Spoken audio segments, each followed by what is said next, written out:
ઈ તો કે એને આગળથી ઉપદેશ લે. હવે ન્યાય ગયો ત્યાં ઓલી છોકરી એટલે સંશય થયો કે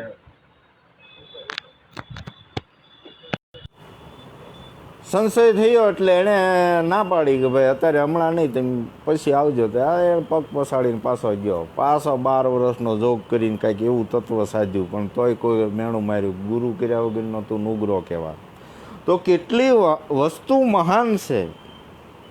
તો એ દેવની દીકરી આગળથી ઉપદેશ લેવો પડ્યો ને એને ગુરુ બનાવ્યા, ત્યારે એનો અહમ ટળ્યો.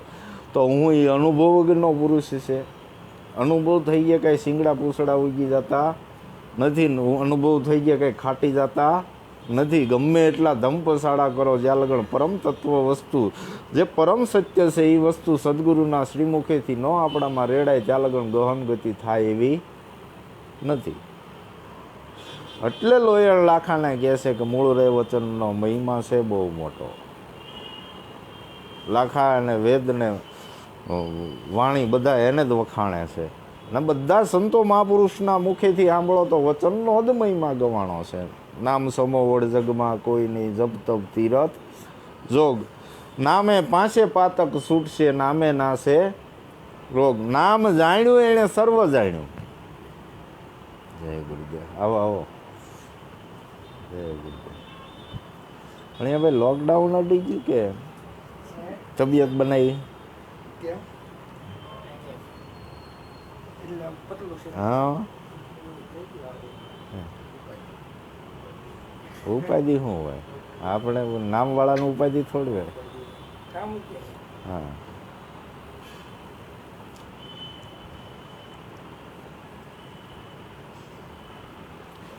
નામ જાણ્યું એને સર્વ જાણ્યું, સકળ શાસ્ત્ર કા ભેદ.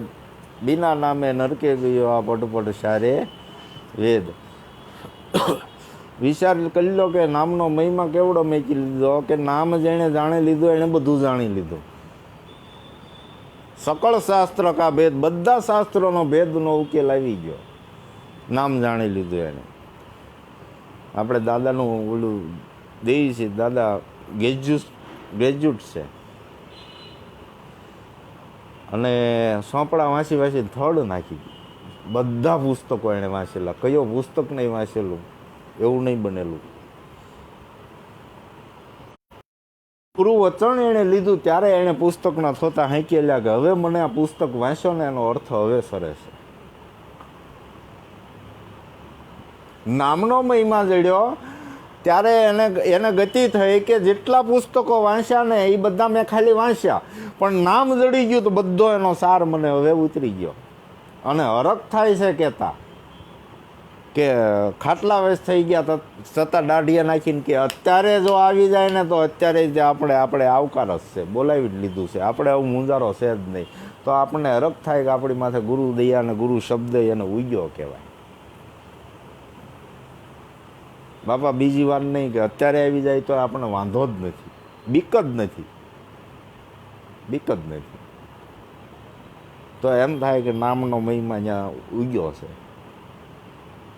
હવે એ જમાનાનો ગ્રેજ્યુએટ અને 80 વર્ષની ઉંમર, તો પુસ્તકોના થર્ડ નીકળી ગયા. એણે નામનો તારણ કાઢી લીધું કે પુસ્તકો બધા મારા પાણીમાં ગયા, નામ જડી ગયું એટલે મને બધા પુસ્તકો હવે હામાં દેખાય છે. ત્યાં લગણ પુસ્તક વાંચ્યા એ ખાલી વાર્તાઓ જ રહી હતી. નામ નહોતું ત્યાં લગણ એ બધી કથાઓ અને વાર્તાઓ જ હતી. નામ જડ્યું ને એટલે એ પુસ્તકોનો સાર બધા આબેહૂબ જડવા મળ્યા. આવું નામનો મહિમા તો જાણો. એટલે લોયણ લાખાને કહે છે, વેદને વાણી એના વખાણ કરે છે કે જીરે લાખા વચન થકી બ્રહ્માએ સૃષ્ટિ રસાવી, વચન થકી 14 બ્રહ્માંડ રચ્યા. એ લાખા એ વચન કોઈ વિલ્લાની પાસે, એ વચન આપણા જેવા કોઈક વિલ્લાની પાસે છે. એની મોલ કઈ આમ હલકાશથી ન લો, એની હળવાશથી કિંમત ન આંકો. એની કિંમત જ નથી થાય. એમ કોઈ કિંમત નથી મેકી, ખાલી અણહાર આપ્યા છે, એને કિંમત નથી મેકી. એવી અમૂલક વસ્તુ આપણને મળી છે, એવી અમૂલક વસ્તુ મળી છે ને હજી જો રોદડા રોતા હોય તો હજી આપણો ખાલી પો છે, સમજણ કાચી છે, બીજું કાંઈ નહીં. વસ્તુ દીધી છે, વસ્તુ પડી છે. પણ વસ્તુની મોલની કિંમત સમજાણી, એમ વસ્તુની કિંમત સમજાણી નથી. ખાલી એના પાવરે નાના પાવરે પગ પસાડીએ છીએ, કાંઈક જાણીપણાના દાવા કરીએ. અજાણ ગંગા સતીએ ગાયું છે કે ભાઈ અજાતિ બની જાઓ. પહેલાં તો તમે હું જાતિ છું ને હું જાણું છું ને એ બધું જાણપણાનું એ અજાણ્યું જ્યારે થતું જાય તે પછી એ ગહન ગતિ થાય. ત્યારે તો આપણે સંતો મહાપુરુષોનો થોડોક પવન આવે ને હુંકાર ભરીએ. હુંકાર કાપવાનો છે સંતોના સાનિધ્યમાં. સંતો મહાપુરુષોનું મળવું યથાર્થ ત્યારે જ ગણાય કે આપણો અહમ ગળી જાય, હું પદ નીકળી જાય. એ સંતોનું મળવું સાર્થક છે. બાકી એની થડમથડ રહેવા છતાંય તે આપણે મેન દ્રષ્ટાંત દેશે કાદવમાં જ કમળ હોય, એની થડમથડ મેંડક રહે પણ પ્રેમી ભમરલો આગળથી આવીને એમાં પ્રાણદાન દઈ જાય છે અને એની સુગંધને એની લહેરી લઈ જાય છે. તો સંતો મહાપુરુષોનું મળ્યાનું પ્રમાણ તો હું ને મારું ગળી જવું જોઈએ, હું ને મારું છે ત્યાં લગણ એ જે અણમોલ વસ્તુ છે એની કિંમત સમજાવવાની નથી. આપણે ખાલી ક્ષેત્રવાળી વાડીમાં જ રમીએ છીએ, આપણે ક્ષેત્રફળમાં જ છીએ. ક્ષેત્રફળમાં છીએ ત્યાં લગણ ક્ષેત્રજ્ઞ પુરુષને ઓળખવો મુશ્કેલ છે. ક્ષેત્રજ્ઞ પુરુષ કયો કે જે અસીમ છે, કોઈ સીમા નથી, એવું પદ આપણને સદગુરુએ આપ્યું છે. એ પુરુષને ઓળખી લ્યો એટલે ક્ષેત્ર આપણું તૂટી જાય. આપણે એટલી જ વિંગમાં રમવાનું કે એટલા કુટુંબ પરિવાર અને સમાજ આપણો, બસ એટલા ક્ષેત્રમાં બાંધતા બાંધતા બાંધતા આપણો વિસ્તાર થતો જ નથી. હું લેવા કે સીમાવાળા જ વાડામાં આપણે એ ગલીમાં જ આપણે પરિભ્રમણ કરીએ છીએ એટલે કોઈ દે એટલે સમ્રાટ સામ્રાજ્યનું કોઈ દે આપણને દર્શન થતું નથી. તો પોતે પોતાને ઓળખવા માટે ક્ષેત્ર છોડવું જોઈશે કે આ એટલું જ છે, નહીં બધું આપણું જ છે. કયું હું આપણું નથી એમ કહો. જો તમે તમારે ઓળખવાના પ્રયત્ન કરશો ને એક ઓળખવાની ઝલક આવી જાય એટલે જગતમાં આપણી સિવાય બીજું કાંઈ છે નહીં. સર્વ ઘટમાં ઈશ્વર છે, ઘટમાં ઈશ્વર પ્રગટ થઈ ગયો તો કયું ઘટ એના વગરનું ખાલી છે.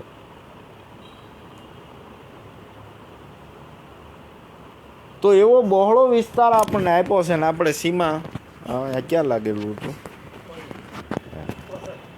હા વાંધો આવે ભાઈ.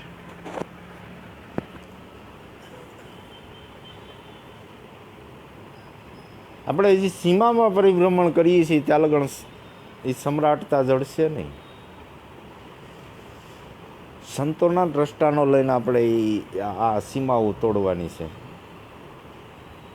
સીમાઓ સંતોના દ્રષ્ટાનો લઈને જ તોડવાની છે. મોંઘીબાને વલે અમારો સિહોર તાલુકામાં જેટલા માનતા હોય એ મોંઘીબાની જગ્યામાં જાય અને માનતાઓ રાખે. તો મોંઘીબાને વાત કરે ને કે અમારે આવું આવું થયું હતું એટલે અમે આ માનતા લાવ્યા છીએ. તો મોંઘીબા એમ કે ઠીક છે ભાઈ, જો ને આમાં મારો ઠાકર બેઠો છે અને બે મારા ઠાકર જેવો જગતમાં કોઈનો ઠાકર નથી અને ઠીક છે ઠાકર કરે એમાં આપણે શું કરીએ કે, પણ મારા ઠાકર જેવો જગતમાં કોઈનો ઠાકર નહીં. હવે તો કલ્પના કરો મોંઘીબાએ કેવો નક્કી કર્યો છે કે એના જેવો જગતમાં કોઈનો ઠાકર નહીં. અને આપણે તો નાના અમથું કંઈક ફૂંક મારે ત્યાં આપણો ઠાકરને અડાડે મૂકી દઈએ ને બીજા ઠાકરને પૂંજવા વૈયા જાય. આતરું ન્યા પડે છે, આતરું ન્યા પડે છે. મોંઘીબાઈએ નક્કી કરી લો, એ જ નક્કી કરી લો, એટલો જ નક્કી કરવાનો છે. પછી એમાં રજમો ભરાય તે સંશય ન થવો જોઈએ. બસ એ નક્કી કરી લો મોંઘીબાના ઠાકરે કામ કર્યું, એ અત્યારે હુરકામ બેઠો છે, એ ઠાકર કામ અત્યારે વર્તમાન કાળમાં કરે અને કરે છે. જો દ્રષ્ટિ હોય તો જડે એમ છે ને દ્રષ્ટિ ન હોય તો નથી જડે એવું. જેણે જેણે ધાર્યો છે એના કામ કર્યા છે. હરીને બસતા હજુ કોઈની લાજ જતા નથી જોઈ જાણી, પણ કોની કે જેની સુરતા શ્યામળિયાને હાથ એમ વધે છે વેદને વાણી. જેની સદગુરુ શબ્દમાં સુરતા ખડી થઈ છે એનું અત્યારે તે કામ થાય છે ને થાય છે. દ્રષ્ટિ જોઈ, દ્રષ્ટિ જોઈ. દ્રષ્ટિ ન હોય તો આપણે દાવો કરી નાખવાના છીએ ને એવા દાવા કરતા જ આવ્યા છીએ કે આપણે હતા તો ત્યારે જ થયું, નહીતર ન થાત. તો પછી એ પ્રકારનું વહન આપણું થતું જાય છે ને એ કર્મના બંધનમાં બંધાતા જાય. પણ ઠાકર ધણી ધારી લીધો પછી ખોટનો ધંધો કરવાનો નથી. ઓલા દ્રષ્ટાંત નથી દેતા લાબુ દાદાનું કે આમ રિસીવર ઘુમાવ્યું, હાલો તેલના ડબ્બાના શું ભાવ? 1000 રૂપિયા. પાછું શેઠને ફોન કર્યો, શેઠ 1000 રૂપિયા થઈ ગયા, કેટલા ડબ્બા લેવા છે? શેઠ કે લઈ લે ને કે 1000 ડબ્બા. 1000 ડબ્બા લીધા, હજી ખાલી ઓર્ડર આપ્યો કે 1000 ડબ્બા બુક કરી નાખો 1000ના ભાવે. ત્યાં પાછો રિસીવરમાં રિંગ વાગી કે શેઠ 10 રૂપિયા વધી ગયા. એણે પાછો શેઠને ફોન કર્યો, શેઠ 10 રૂપિયા વધી ગયા, કેમ કરવું? તા કે આપી દે. ખાલી મિનિટોના ભાગમાં 10 રૂપિયા નફો કર્યો ડબ્બે. ત્યાં દલાલને એમ થયું કે હારો શેઠ કમાઈ જાય છે અને કાંઈ કારણ નહીં, મહેનત મારે બધી કરવાની, વેપાર મારે કરવાનો, વહીવટ મારે કરવાનો, એને ખાલી હા ના કહેવાના તે પૈસા મળે છે. ત્યાં ને પછી રિંગ આવી કે પાછા 20 રૂપિયા ઘટ્યા. ત્યાં એમ કે શેઠને નથી પૂછવું, મારે વેપાર કરવો છે. એ કે લખી નાખ 1000 ડબ્બા. હવે 1000 ડબ્બા લખી નાખ્યા. ત્યાં કલાક થઈ, ત્યાં પાછી રિંગ આવી, શેઠ ડબ્બે 50 રૂપિયા તૂટ્યા છે. હવે ખોટ કોના ડબ્બે આવી? એવું જ આપણી કથણી છે, એવી જ આપણી કરણી છે. ધણીના નામે ધંધો કર્યો હોત તો ખોટ કોને જાત? આને કાંઈ વાંધો હતો?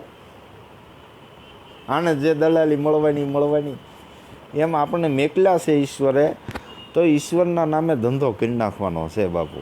આ ઈશ્વરના નામે નથી કરતા ને એટલે આ ખોટ છે. દરરોજ ફોન વધે છે અને લાલચ જાગે છે. ખોટ ને હરેક કાર્યમાં ખોટ છે જો ઈશ્વરના નામે ધંધો ન કર્યો તો ધણીએ મેકલ્યા છે ખાલી ધણીના સમરણ માટે જ તે. પણ વધારેના આપણે વિકરાળ બનીને કંઈક બીજું કંઈક આપણા મનથી મનસુબા ઘડવા મળ્યા છે, બીજો વ્યવહાર ચાલુ થઈ ગયા છે. બાકી ઈશ્વરનું ભજન કરવા જ મનુષ્ય અવતાર આપ્યો છે. મોટામાં મોટું ધન કમાવા આપ્યો છે. એથી મોટું જગતમાં ધન નથી. તો ધણીના નામે ધંધો કરે એને ખોટ નથી. મોંઘીબાઈએ ધણીના નામે ધંધો કર્યો, એને ખોટ જ ન બેઠી. નરસિંહ મહેતાએ ધણીના નામે ધંધો કર્યો, એને ખોટ ન બેઠી. મીરાબાઈએ ધણીના નામે ધંધો કર્યો, એને ખોટ ન બેઠી. ધણીના નામે ધંધો કરે એને ખોટ. બાપા તો દ્રષ્ટાને એમ દેતા કે ભાઈ ખીલે બંધાવ, ખીલે તો ગમે એવો કપરો કાળ આવ્યો હોય ને તો એ માલિકને તે લુખું સુખું લાવીને તે ઢોરને ખવડાવવું પડે. કપરો કાળ આવ્યો હોય તો એ ધણી ખવડાવે, પણ ખીલે બંધાણું હોય એને રેઢિયાર હોય એ કૂપળા જ ખાય, કૂપળા જ ખાય. પણ ખીલે બંધાણું છે એ ધણીના નામે બંધાણું છે, ને રેઢિયાર છે એ કૂપળા ખાય, પણ એને માર ખાવાનો વારો છે. પકડાઈ ગયું તો માર ખાવાનો વારો ને. એમ ધણીના નામે બંધાઈ ગયા પછી ભટકવાનું રહેતું નથી. અને આપા મતે હું પદના મદે જેટલો વ્યવહાર ને જેટલો વૈભવ કરો એમાં માર ખાવાનો વારો છે. એમાં જમનો માર છે ને છે, એમાં બંધન છૂટતું નથી. એમાં કર્મ ભોગવ્યા વગર છૂટક્યો નથી. ત્યારે ધણીના નામે ધંધો કરો એમાં કર્મોમાં બંધાતા નથી. કરતા ભોગતા હરી એમ કેવું. હું કરું ઈદ અજ્ઞાનતા, શકટનો ભાર જેમ શ્વાન તાણે. હું કરું ઈદ અજ્ઞાનતા. તો મને ખબર પડવા મળી છે, મને અનુભવ થાય એટલો કોઈને નહીં થતો હોય. તમે કેટલી ઘણી બેહી શકો ભાઈ? હા સર, હે? હા તો હું તો 5 કલાક બેહું, 100 કલાક બેહી જાઉં, કાંઈ નહીં. એ મદ છે ને, એ કોઈ દિવસ કર્મોમાંથી છૂટવા નહીં દે, એ ગતિ નહીં કરવા દે, ગતિ નહીં કરવા દે. એ અહંકાર ને એ અભિમાન છે, એ બન્યા છે. ઈશ્વર બેહારે ત્યાં લગન બેહવું ને ઈશ્વર નામ લેવરાવે ત્યાં લગન લેવું. હરિના નામે ધંધો કરો ને બાપુ, છૂટા છો, મોકળા છો. બંધન જ ન્યા છે, ઈશ્વરથી વસૂટ્યા ન્યા જ બંધન છે. ઈશ્વરથી છૂટા પડ્યા ન્યા બંધન છે. ઈશ્વર મય રહ્યા ન્યા મુક્તિ છે. બસ મુક્તિ ને બંધનનું બીજું કાંઈ સાધન નથી બાપુ. સમજણ કાશી, બંધન સમજણ હાસી, છુટકારો, મુક્તિ. મુક્તિ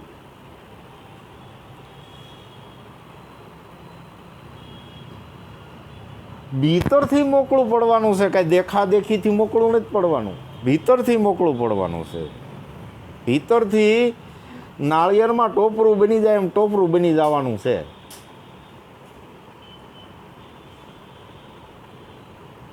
બધું કારણ, જો કારણનું કેન્દ્ર બિંદુ ગોતો તો ભીતર છે. તમે કરો કે બહાર ગમે એટલા દેખાદેખી કરો, બહાર ગમે એટલા જાણપણાના દાવા કરો, પણ ભીતર મેલ ભર્યો છે એનું શું?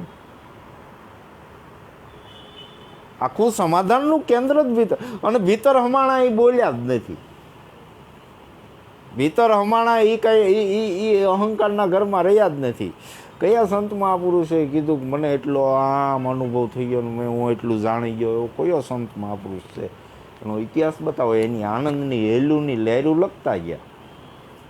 પણ હું જાણું છું એવો 18 કોટડી કચ્યું તોય તે કબીરે ના પાડી, કૃષ્ણએ ના પાડી, કે હજી તો 19, 18 જ કચ્છી છે.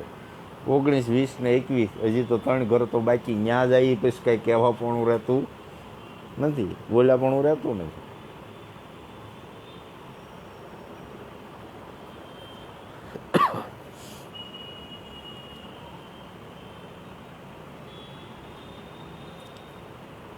રામ રસ ऐसो है मेरे ભાઈમાં કબીર સાહેબ સોખો કહે છે કે પીવે તો અમર થઈ જાય. એમાં સોખું નામાસરણમાં કહે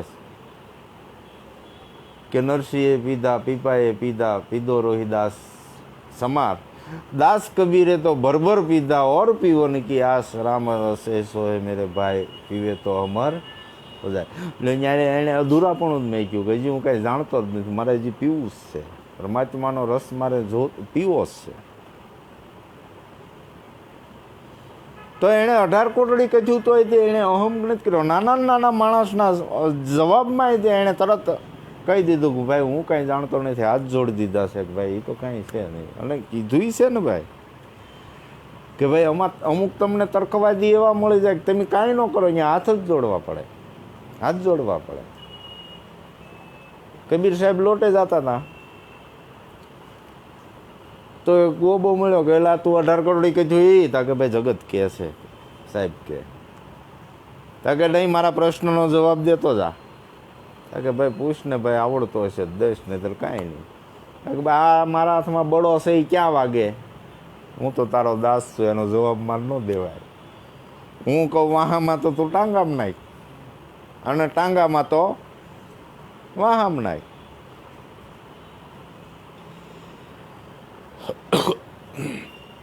એવો જ કમાલનો છે કે તમે આ બધા પંડિતોને હરાવીને આ બધા જવાબો દઈ અને બધા નિર્ણયો લઈને તમે બેઠા છો ને સાહેબદારાના મહાપુરુષો છો એવા એ જ તમે એવો કહે છે.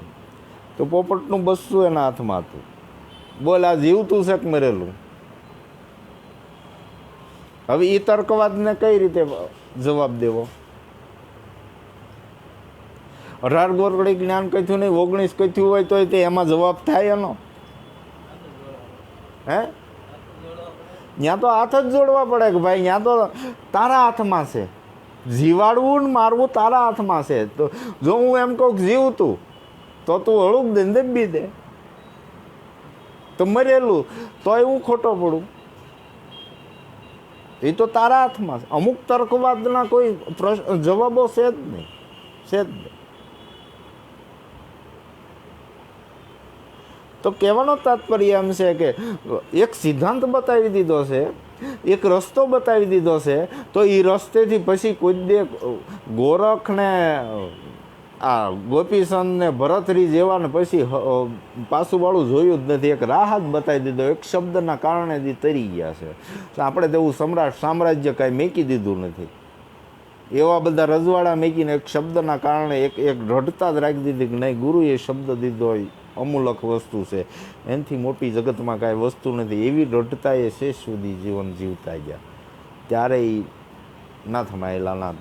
આપણે કાંઈ નાથ બાત થવું નથી. થવાની શ્રેષ્ઠતા તો હમણાં આગળ વાત થઈ કે બન્યા એ તો ભવાયા થયા, પણ વસ્તુ એવી છે, એવી અણમોલ છે કે આપણે એમ કહીએ આપણે થોડા કૃષ્ણ કહેવાય. આ તું જ કૃષ્ણ છો, તું તને ઓળખી જા, તું જ કૃષ્ણ છો, તું જ રામ છો. મૃદા છે તો હાવ છો ખોટ કરી, તું પોતે જ આત્યમ રામ છો. ખાલી ખબર વિના ખોળતો મૂરખ મોયો માયાની મોજાર રે, હાલતો જાંજવાના જળ ઝીલતો. ખોટા ખોટા ખોબલા ભર્યા, સત્યની રાહ બતાવી દીધી છે. સત્ય સાધન મળી ગયું છે, એવો સથવારો મળી ગયો છે, એવો સમ્રાટ ધણી મળી ગયો છે.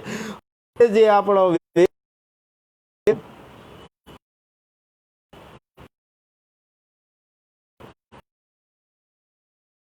પ્રહલાદ રાજાને જે મળી છે એ જ રાહ આપણને મળી છે, એ જ સદગુરુ મળ્યો છે આપણને. હરિશ્ચંદ્રને જે મળ્યો એ જ આપણને મળ્યો. પાંડવોને જે મળ્યો,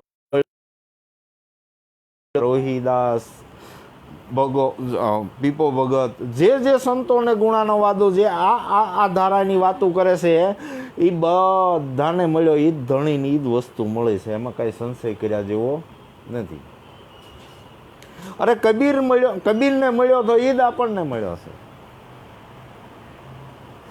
તો આપણી 21મી પેઢી જ બાપો કબીર થાય છે. તો એમ કે તમે કબીર પંથ ન કહેવાવું, તમે ઉગમ ફોજ કહેવાવું. એટલે પણ એ ક્યાં સંશય કરવો છે? કબીરે જે દીધું હતું એ વાત છે. કીધું મોહે ક્યાં ઢૂંઢે બંદે, મેં તો તેરે પાસ મેં. ઈદ કબીરે કીધું હતું ને ઈદ અમારા ગુરુએ કીધું. તાર જોવો હોય તારી ભીતર જ છે, કાંઈ બહાર છે નહીં. તો તમારું મારું જુદું ક્યાં કરવા જાય? એ તો આ અણહમજુ ને ઓથે ગોથે સડી ગયેલા માણસો આ બધા પ્રપંચો ઊભા કરે. સમજણવાળાને એ ગતિ નથી. કબીર કયો તો ઈ ને ભરત કયો તો ઈ ને ભોજલ કયો તો ઈ, ઉગમ કયો તો ઈ, રામદેવ કયો તો ઈ. રામ કહ્યું કે તમે એમ કહો છો કે કબીર કબીર કબીર કબીર કબીર હું કરો? ખોદો આપ શરીર, 5 ઇન્દ્રિયને વશ કરો તમે સવો કબીર. લો કબીરે કબીરની થડમથડ બનાવી દીધા આપણને. હવે કબીરનું તમે કાંઈ જાણતા નથી ને કબીરમાં ને અમારામાં બેયમાં જુદું, તમારા ઉગમ ફોજમાં જુદું ને કબીરમાં જુદું, એવું કાંઈ નથી. કબીરે ચોખ્ખું કહી દીધું. લ્યો